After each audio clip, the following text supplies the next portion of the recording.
Hi, today in front of me DOOGEE X97 Pro and I'll show you how to mute notification sound on this device.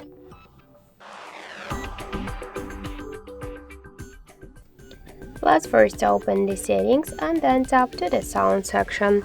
Here you'll see ring and notification volume panel. Just to mute notifications, we should mute this volume panel by slide this white dot to the left side. But by this way you'll mute not only notification but also the ringtones. And if you want to stay with the ringtones and to mute only notifications, unmute this volume panel. Click the notification section and switch your currently sound just to none. Then just tap to OK, and by this way we'll just muted our notifications but we'll stay with the ringtones. So thank you for watching, and if you find this video helpful, leave thumbs up and subscribe our channel.